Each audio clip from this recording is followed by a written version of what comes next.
DLG education YouTube channel पर आप सभी का स्वागत है। और आज का video 11th biology chapter number 8 का है। देखिए, cell the unit of life.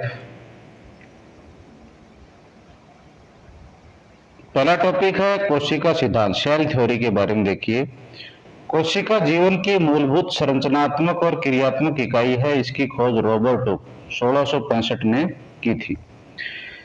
मिथियास Schleiden 1838 में इस जर्मन वनस्पति वैज्ञानिक ने पाया कि सभी पौधे विभिन्न प्रकार की कोशिकाओं से बने होते हैं जो पौधों के ऊतकों का निर्माण करते हैं।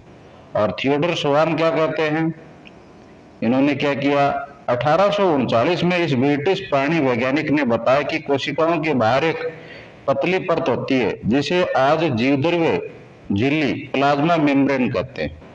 रुडोल्फ विर्चोव है, वो क्या कहता है, देखिए 1855 में इन्होंने कोशिका सिद्धांत को अंतिम रूप दिया। ओमनिस सेलुला ई सेलुला अर्थात नई कोशिकाओं का निर्माण पूर्व स्थित कोशिकाओं के विभाजन से होता है।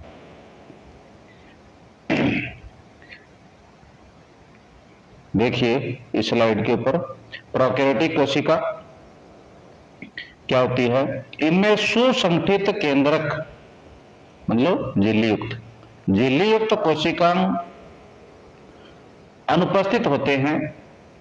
आनुवांशिक पदार्थ नगन मतलब न्यूक्लियोइड रूप में होता है।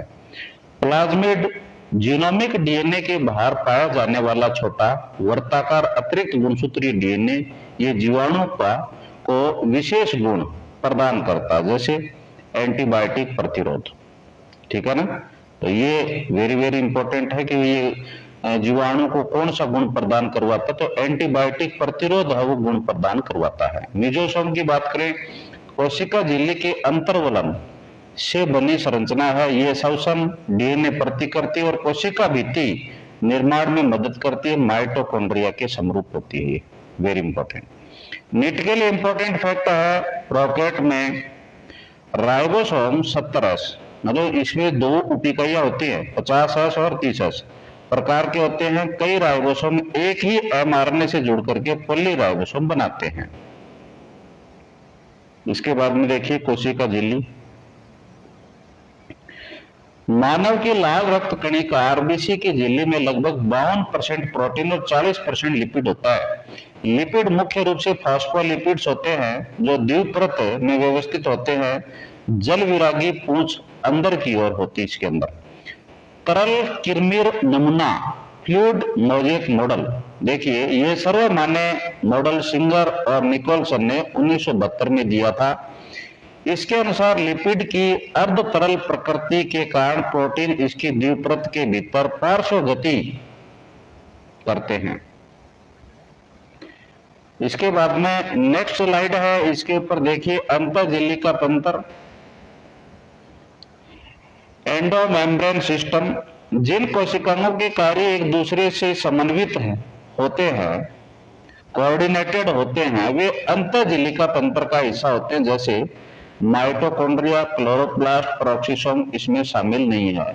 तो आपसे क्वेश्चन पूछा जाता है कि इस तंत्र के अंदर कौन सम्मिलित नहीं है, तो ये सम्मिलित नहीं है। निम्न में से कौन सम्मिलित नहीं है, तो माइटोकॉन्ड्रिया, क्लोरोप्लास्ट, पेरोक्सिसोम ये सम्मिलित नहीं है। तो देखिए इसमें अंतःपर्दवी जालिका ईआर की बात करें तो ये खुरदरी भी होती है और एक चिकनी होती है, दो प्रकार की होती है। तो खुरदरी रफ एंडोप्लाज्मिक रेटिकुलम की बात करें तो इस पर राइबोसोम चिपके होते हैं जिसके कारण ये रफ होती है। ये प्रोटीन संश्लेषण और स्राव में भाग लेती है। चिकनी जिसके ऊपर राइबोसोम नहीं होते हैं और ये लिपिड संश्लेषण मतलब स्टेरॉइड हार्मोन का मुख्य स्थल होता है। इसके बाद में बात करते हैं गोल्जी उपकरण की, गोल्जी बॉडी की। कैमिलो गोल्जी 1858 द्वारा खोजा गया था। इसका मुख्य कार्य द्रव्यों को पैकेज कर लक्ष्य तक पहुंचाना है। यह ग्लाइकोप्रोटीन और ग्लाइकोलिपिड निर्माण का प्रमुख स्थल है। इसके अलावा लैनकाय, रसदानी ये सब इसके अंदर आते हैं। इसके बाद में हम बात करते हैं माइटोकॉन्ड्रिया व लवक। माइटोकॉन्ड्रिया की बात करें तो दोहरी झिल्ली कोशिका होता है। इसकी आंतरिक झिल्ली कई वलन फोल्ड्स बनाती है जिन्हें क्रिस्टी कहते हैं। जो सतह का क्षेत्रफल बढ़ाते हैं यह एटीपी उत्पन्न करता है, इसलिए इसे पावर हाउस कहते हैं। लवक केवल पादपों और यूग्लिनोइड में मिलते हैं। क्लोरोप्लास्ट हरित लवक में प्रकाश संश्लेषण होता है। इसकी पीठिका में चपटे झिल्लीदार थाइलेकोइड होते हैं। इंपॉर्टेंट है नीट के लिए, माइटोकॉन्ड्रिया और क्लोरोप्लास्ट दोनों अर्ध स्वायत्त कोशिकाएं हैं। इनमें अपना स्वयं का वर्ताकार डीएनए और 70 राइबोसोम होता है। अगली स्लाइड के ऊपर देखिए राइबोसोम और साइटोपंजर। राइबोसोम की बात करें तो जॉर्ज प्लाडे ने 1953 द्वारा इसको खोजा गया था। कौन सी साल में? 1953 में। ये झिल्ली रहित होते हैं और आरएनए और प्रोटीन के बने होते हैं। यूकैरियोटिक राइबोसोम की अगर बात करें तो ये 80S होता है, 60S plus 40S। Prokaryote ribosome की बात करें तो 70S मतलब 50S और 30S से बने होते हैं। यह ऐसा संवेद वर्ग यूनिट होती है जिसको अवसादन गुणांक कहते हैं, जो घनत्व और आकार का नाप है।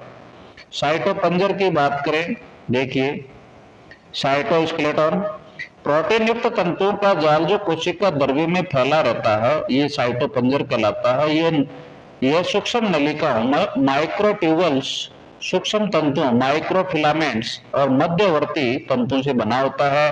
कार्य यांत्रिक सहायता, गति और कोशिका के आकार को बनाए रखना। सीलिया, फ्लेजिया और तारकाए, ठीक है ना, इनके साथ में इसका कनेक्शन है इनके लिए। इसके बाद में बात करते हैं केंद्रक और गुणसूत्र की। रॉबर्ट ब्राउन 1831 ने केंद्रक की खोज की। फ्लेमिंग ने केंद्रक में रंगने वाले पदार्थ को क्रोमेटिन नाम दिया। विभाजन के समय क्रोमेटिन सिकुड़कर गुणसूत्र मतलब क्रोमोसोम्स बना लेते हैं। सेंट्रोमियर के आधार पर गुणसूत्र मध्य केंद्रीय, मेटासेंट्रिक, सेंट्रोमियर बीच में दोनों भुजाएं बराबर, उप मध्य केंद्रीय, सब मेटासेंट्रिक की बात करें तो सेंट्रोमियर मध्य से थोड़ा हट करके एल साइज में आपको नजर आएगा। अगर बिंदु एक्रोसेंट्रिक, सेंट्रोमियर बिल्कुल किनारे के पास जे आकार में नजर आएगा। अंत केंद्र की, जिसको टेलोसेंट्रिक बोलते हैं, सेंट्रोमियर। इस चैप्टर के क्वेश्चन देखिए आप, बहुत ही अच्छे क्वेश्चन मैंने सम्मिलित किए हैं। देखिए कोशिका सिद्धांत में ओमनी सेलुला ई सेलुला सभी कोशिकाएं पूर्व मौजूदा कोशिकाओं से उत्पन्न होती का विचार किसने दिया था? तो किसने दिया था? तो रुडोल्फ विर्चो ने दिया था।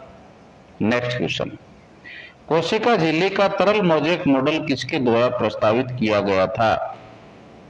बताइए। सिंगर और निकोलसन के द्वारा। नेक्स्ट क्वेश्चन है, प्रोकैरियोटिक कोशिकाओं में किस प्रकार के राइबोसोम पाए जाते हैं? तो दोनों के बताए थे आपको, एक 17S बताया था, एक 80S बताया था, लेकिन प्रोकैरियोट में कैसा बताया था? 17S बताया था। और यूकैरियोट की बात करें तो 80S। अगला क्वेश्चन है, निम्नलिखित में से किस कोशिका अंग के को कोशिका की अपंगती थैली कहा जाता है? किसको कहेंगे भाई? तो लाइसोसोम को कहेंगे। नेक्स्ट क्वेश्चन है, निम्न इनमें से अंतःझिल्लिका तंत्र का हिस्सा नहीं है, कौन नहीं है? पेरोक्सिसोम। अगला क्वेश्चन है, माइटोकॉन्ड्रिया की आंतरिक झिल्ली कई वलन बनाती है, जिन्हें क्या कहा जाता है? क्या कह देंगे वो इसको? क्रिस्टी कह देंगे। केंद्रिका किसका मुख्य निर्माण स्थल है? किसका है भाई? तो राइबोसोमल आरएनए संश्लेषण का। अगला है, क्लोरोप्लास्ट में सिक्के के ढेर जैसी संरचनाओं को क्या कहा जाता है? क्या कहते हैं भाई? ग्रेना कहते हैं। अगला क्वेश्चन है, सीलिया, फ्लैजिला और अक्ष तंतु में सूक्ष्म नलिकाओं की व्यवस्था कैसी होती है? कैसी होती है भाई? तो 9+2 होती है। बैक्टीरिया में मुख्य जीनोमिक डीएनए के अलावा पाए जाने वाले छोटे वर्ताकार डीएनए को क्या कहा जाता है? क्या कह देंगे? प्लाज्मिड कह देंगे। तो इसके साथ में क्लास है समाप्त होती है। धन्यवाद।